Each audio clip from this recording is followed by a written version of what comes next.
The Hill, 20th of July 2023, the China-Cuba axis at America's doorstep needs to be addressed right away. Americans long saw the Chinese Communist Party, CCP, as a remote menace. This year, the spy balloon that flew over our skies and countless reports that the CCP threat is at our doorstep, just 90 miles off the coast of the United States, on the island of Cuba, broke through that illusion. Policymakers have been alarmed by recent reports of Chinese spy stations, military installations, and troop deployments on this communist island, highlighting America's susceptibility to a fresh Cuban crisis. In a joint statement, Vice Chairman Marco Rubio, Republican Florida, and Chairman Mark Warner, Democrat Virginia, of the Senate Intelligence Committee referred to the China-Cuba axis as a serious threat to our national security and sovereignty. The possibility that the island of Cuba may once more act as an unstoppable aircraft carrier for an adversary seeking to establish global dominance should worry Americans. Few Americans comprehend that this new Cold War 2.0 with China will be more hazardous because China is a much more evolved enemy, with an economy and military capabilities almost equal to those of the United States. Many Americans recall the Cold War with the Soviet Union. Even worse, the Biden administration is lagging and is probably not being completely transparent about China's participation in Cuba. It is necessary to believe that China's influence is far more significant and pervasive than the administration acknowledges and will only worsen. Initially dismissing accusations of Chinese intelligence gathering facilities in Cuba as inaccurate, the administration later acknowledged the existence of 4 such sites on the island and their upgrade in 2019.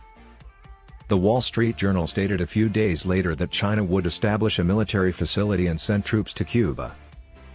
In a letter to the Biden administration, Senate Foreign Relations Committee Chairman Robert Menendez, DNJ, and House Foreign Affairs Committee Chairman Michael McCaul, R. Texas, labeled these developments as a provocation and an escalation. They demanded an immediately classified briefing to ensure complete transparency from the administration on this extraordinary threat to U.S. national security. The ability of Chinese infrastructure in Cuba, most of which is dual use, such as port terminals and telecommunications networks, to be utilized against the United States and other democracies in our hemisphere may soon be discussed among policymakers.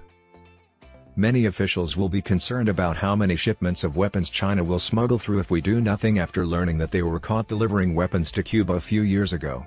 Next, 1. Just consider the effects of permitting this China-Cuba axis to spread. By the end of the decade, China will have more than 1,000 nuclear warheads, having developed its nuclear arsenal at the fastest rate globally. Cuba could provide some atomic weapons with a cozy, tropical home. China is likely to try militarizing Cuba to dissuade the United States from defending Taiwan and other friends in the Indo-Pacific or from maintaining its position in the first island chain. Using mines or missiles in the Florida Straits, China might attempt to undermine American defense of Taiwan, Japan, or the Philippines. By threatening to halt shipping in the Gulf of Mexico, China might jeopardize our security-critical petroleum and agricultural supply routes from New Orleans and Houston.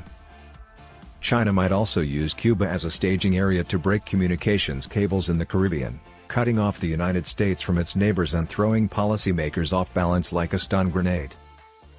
Admiral James Stavridis, a former Supreme Allied Commander of NATO and the head of the U.S. Southern Command, proposed a similar scenario in the Atlantic Ocean in his book 2034, a novel of the next World War.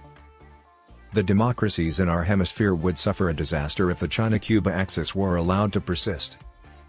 With the backing of China and Cuba, far-left governments in Latin America would have a cover to maintain control and abuse their subjects without consequence.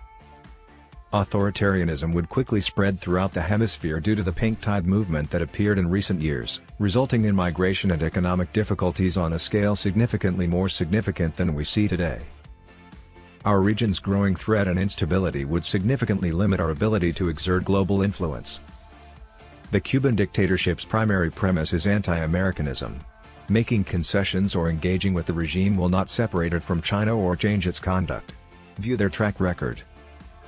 The thaw under Obama didn't cool the dictatorship. Instead, they felt more confident and increased their destructive meddling in Bolivia, Nicaragua, and Venezuela. While Obama was in talks, Raúl Castro, the president of Cuba, executed the opposition leader Oswaldo Paya and may have unleashed attacks on our diplomats on the island. Raúl Castro also negotiated with the Chinese Communist Party to create an infrastructure the Cuban and Chinese forces could use. The only way to stop the serious threat presented by the China-Cuba axis is to promote a democratic transition in Cuba and assist the Cuban people in overthrowing their anti-American tyranny. First and foremost, the United States must reject any requests for talks, surrender, or financial aid for the Cuban regime. That route leads nowhere, as we already know.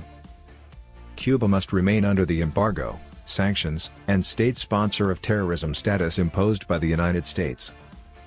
Instead, the administration should significantly broaden the use of specific, targeted sanctions to cover all members of the Cuban regime, including those in charge of joint military projects with China's People's Liberation Army, those in charge of state-owned enterprises, as well as relatives, friends, and foreign business partners who act as middlemen in illegal trade meant to circumvent U.S. sanctions. Second, the U.S. administration must demand an explanation from Cuba for the murder of opposition figurehead Oswaldo Paya and the brutal repression of non-violent protesters. Justice Department should bring charges against members of the Castro family and dictator Miguel Díaz-Canel for their roles in these killings. Additionally, H.R. 1239, a bill supported by Representatives Mario Diaz-Balart, Republican Florida, and Debbie Wasserman Schultz, Democrat Florida, should be swiftly passed by the U.S. House of Representatives to rename Oswaldo Paya Way, the roadway in front of the Cuban embassy. However, much more is necessary, given the threat to regional stability and U.S. national security. The U.S. government should lead an international alliance to isolate the Cuban dictatorship and pressure the island nation toward a democratic transition. This includes pushing for the Paris Club's operations regarding Cuba to be reviewed to halt any financing from this group of creditor nations until Cuba transitions to democracy, and calling for the European Union to renounce its political dialogue and cooperation agreement with the Cuban government. The U.S. Navy and Coast Guard must prepare to intercept and inspect shipments to Cuba to stop the passage of weapons and other military hardware from China or Russia to this despotic government. Finally, to facilitate a transition to democracy in Cuba, the U.S. administration must acknowledge the Cuban pro-democracy movement as the genuine voice of the Cuban people and support a legally binding referendum that is subject to conditions and is overseen by an international body. The China-Cuba axis will increase China's influence over the region and bring genuine threats to our doorstep. Before it's too late, the U.S. needs to act on this. Armando Ibarra is a founding member of Cuba Decide, a director of the Foundation for Pan-American Democracy, and a public policy advisor on matters about Latin America.